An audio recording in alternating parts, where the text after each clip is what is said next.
আজকের ভিডিওতে আমরা দেখব কিভাবে ওয়ার্ডপ্রেস ড্যাশবোর্ডে কাজ করে এবং কিভাবে আপনি ওয়েবসাইট ম্যানেজমেন্টের জন্য এটি ব্যবহার করতে পারেন।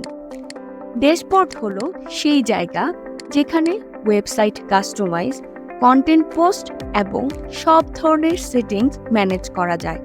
শুরুতেই কিছু গুরুত্বপূর্ণ অপশন দেখতে পাচ্ছি, যেমন post, media, page, comments, appearance, plugins এবং আরও কিছু অপশন। পোস্ট মেনুটি ব্লগ পোস্ট এবং অন্যান্য কন্টেন্ট পাবলিশের জন্য ব্যবহার করা হয়। এখান থেকে নতুন পোস্ট তৈরি করা, ক্যাটাগরি এবং ট্যাগ ম্যানেজমেন্ট করা যায়।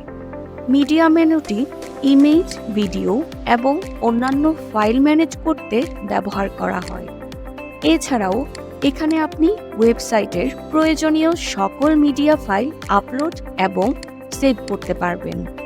পেজ অপশনের মাধ্যমে পেজ তৈরি করতে পারবেন, যেমন অ্যাবাউট আস বা কন্ট্যাক্ট আস পেজ।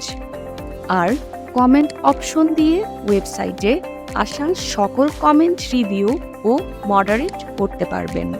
এখন আসুন থিম এবং প্লাগইন নিয়ে কিছু আলোচনা করা যাক। থিমের মাধ্যমে সাইটের ডিজাইন বা আউটলুক পরিবর্তন করা যায় এবং আপনি চাইলে প্লাগইনের সাহায্যে ওয়েবসাইট ফিচার ও পারফরম্যান্স বাড়াতে পারেন। উদাহরণস্বরূপ এসইও অপটিমাইজেশন বা কন্ট্যাক্ট ফর্ম তৈরি করতে প্লাগইন ব্যবহার করা হয় এবং ড্যাশবোর্ডের সেটিংস মেনুটি দিয়ে সাইটের নাম, ট্যাগলাইন, টাইম জোন এবং অন্যান্য গুরুত্বপূর্ণ সেটিংও পরিবর্তন করতে পারবেন। এছাড়াও ইউজার ম্যানেজমেন্ট অপশনের মাধ্যমে আপনি একাধিক ইউজার তৈরি করতে পারেন এবং তাদের বিভিন্ন ধরনের অ্যাক্সেস দিতে পারেন। এই ছিল ওয়ার্ডপ্রেস ড্যাশবোর্ডের ছোট্ট পরিচিতি। আশা করি এই ভিডিওটি আপনাদের ওয়ার্ডপ্রেস ড্যাশবোর্ড সাইটের ব্যবহার সম্পর্কে জানতে খুবই সাহায্য করবে।